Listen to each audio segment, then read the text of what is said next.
70% মানুষ যেহেতু কৃষক, আমাদের মূল টার্গেট, মাননীয় প্রধানমন্ত্রীর মূল টার্গেট, বিএনপি সরকারের মূল টার্গেট, এই 70 জন লোকের অর্থনীতিকে চাঙ্গা করে তোলা। যদি 70 জন লোকের অর্থনীতি চাঙ্গা হয়, বাকি 30% লোক এমনিতেই চাঙ্গা হয়ে যাবে। একটা দেশের অর্থনীতিকে যদি শক্তিশালী করতে হয়, তাইলে কৃষকের অর্থনীতিকে শক্তিশালী করব। চিন্তা করেন, আমি জীবিকার প্রয়োজনে পৃথিবীর বহু দেশ ঘুরছি। এই দেশের যে মাটি আছে, পৃথিবীর বহু দেশে এই মাটি নাই। এই দেশের যে আলো, বাতাস, বৃষ্টি আছে, পৃথিবীর কোথাও নাই, যা ফসলের জন্য অত্যন্ত প্রয়োজন।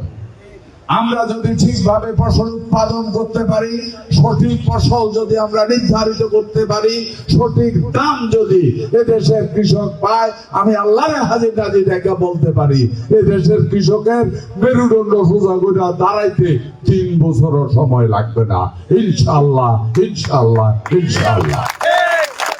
এবং ওই প্রচেষ্টা করে যাচ্ছি। আর আমার সুবিধা হয়েছে, আমি খেতের আইলে ধান ঘাস কাটার থেকে শুরু করে ঘাটি পর্যন্ত সব কাটাতে পারি। আমি কৃষকের গুণ, আমি বড় হয়েছি গ্রামে, আমি জানি কৃষকের জন্য কি করতে হইব। এই যে আপনারা কতক্ষণ আগে আইয়া বই রয়েছেন, আমি এই ডিসি সাহেব, ডিসি ফুডের বললাম, শোনেন বক্তৃতা কমান, আমি এনে বইয়া থাকি, আমার মেজাজটা গরম হইয়া গেল। কারণ এই সাদা তের ভালের সান্দির যে গরম লাগে, তারা সর্বে গতি আছে নাই, তাড়াতাড়ি শেষ করতাম চাই, গরম লাগে না। যাই হোক, আমি এবার বুঝছেন, আপনারা মনের কথা নিজে বুঝি, বিএনপি যে বুঝে, কি দেখো আপনারা যে কথা কর না, বুঝছেন নি? আলহামদুলিল্লাহ। যাই হোক, আমাদের এই খাদ্য বান্ধব কর্মসূচি, আমি বলছি মাননীয় প্রধানমন্ত্রীকে, আমি বলছি যে স্যার, আমার এলাকাটার মধ্যে যা দিচ্ছেন এই খাদ্য বান্ধব ভিডিও তো হয় না, একটু বাড়াই ছাড়াই দেন না। যাই হোক, ওনার ইয়ে হয়েছে, বলে যে আপনাকে আরো লাগবে, হলে কুদ্দুর দিলে ভালো হইতো। ইজ্জত রাখছে। আপনাদের সাথে একটাই কথা, আমরা কম দামে চাল আসেন, আমরা সবাই চেষ্টা করি। আমি আপনাদেরকে কথা দিচ্ছি, আমি নির্বাচনের আগেও আপনাদেরকে কথা দিয়েছিলাম যে আমি আপনাদের পাশে ছিলাম, আপনাদের পাশে আছি, কথা দিচ্ছি মৃত্যু পর্যন্ত ইনশাআল্লাহ আপনাদের পাশে।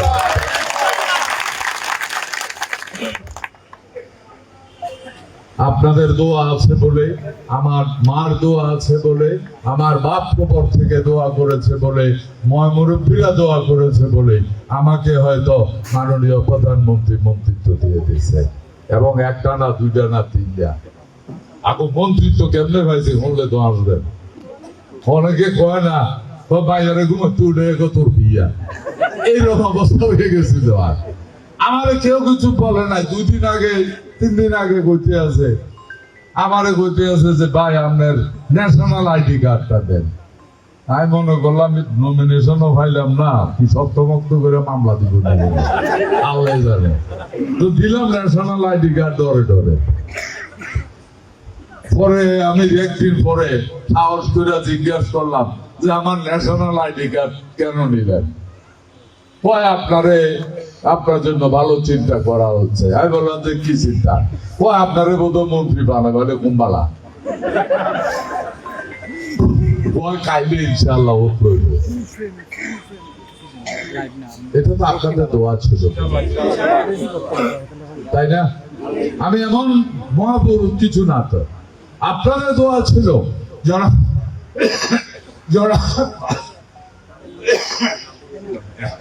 জনাব তারেক রহমান বুঝছিল যে কুমিল্লা এই 6 নির্বাচনী এলাকার মানুষ ভিতরে ভিতরে রক্তকরণ হইতেছে। আমি তাদের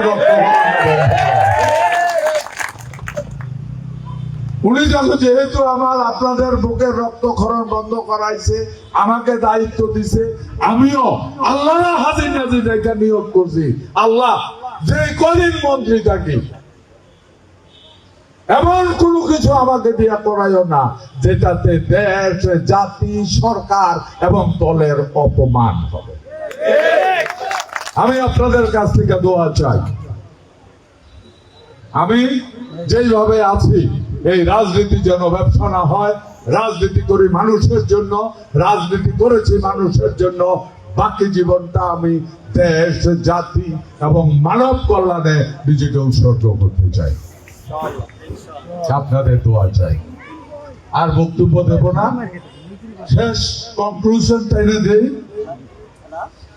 এই সাবডাল এগুন যখন কিনছে, আমি তখন মন্ত্রী ছিলাম না।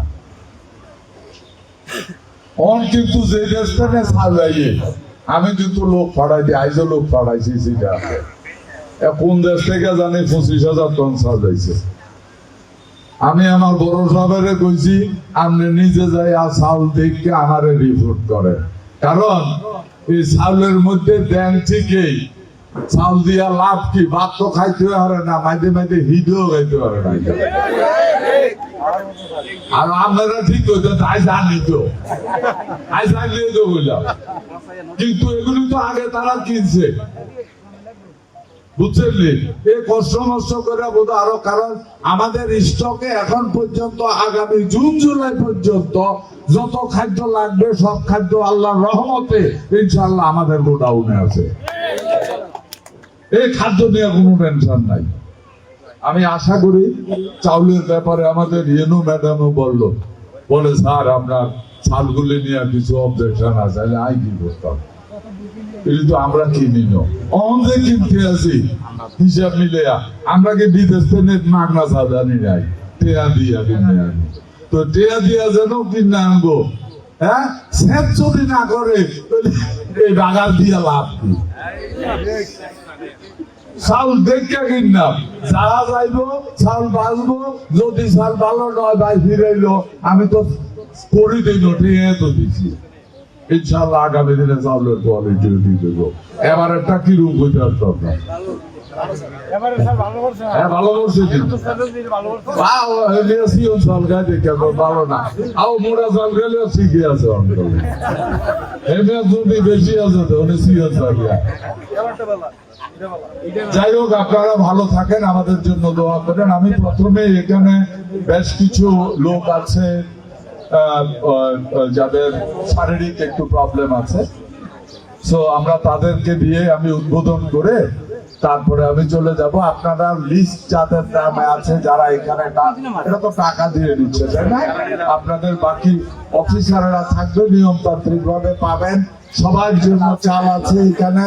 আর লাস্ট ফিনিশিং বলে দেয়, মনে রাখেন আগামী দিনে যত দামদামি ভান্দামি, অতীতে যত দামদামি ভান্দামি হয়েছে, যদি কিছু দেন মোর উপরে ধরে লাগবেন, মনে রাখেন আপনারাই দেশের নাগরিক, সবচেয়ে পাওয়ারফুল লোক। হ্যাঁ, সবচেয়ে পাওয়ারফুল লোক আপনারা। আপনারা ভোট দিলে সরকার গঠন হবো, আপনারা ভোট দিলে আমি এমপি হবো, আপনারা ভোট দিলে আমি মন্ত্রী হবো। আপনারা যাতে ভোট দাঁতেন, এতে আপনারা কত ভাবি, তাই না? ওকে, আর শেষ একটাই ফিনিশিং করে দেই। আমাদের মরহুম প্রতিষ্ঠাতা জনাব জিয়াউর রহমানের জন্য আর তার মাগফিরাত কামনায় রোজার মাস আপনাদের কাছে দোয়া চাই। দোয়া চাই, আমার দোয়া চাই তিনবারের প্রধানমন্ত্রী বেগম খালেদা জিয়া, যাকে জাতীয় মাতা বলা হয়। পৃথিবীর সমস্ত লোক যার নামে শ্রদ্ধা করেন। আপনারা জানেন কিছুদিন আগে উনি ইন্তেকাল করেছেন। মা হিসাবে আপনাদের কাছে দোয়া চাই, ঠিক আছে? আপনাদের কাছে দোয়া চাই, প্লিজ আপনাদের কাছে দোয়া চাই। বর্তমান যে সরকার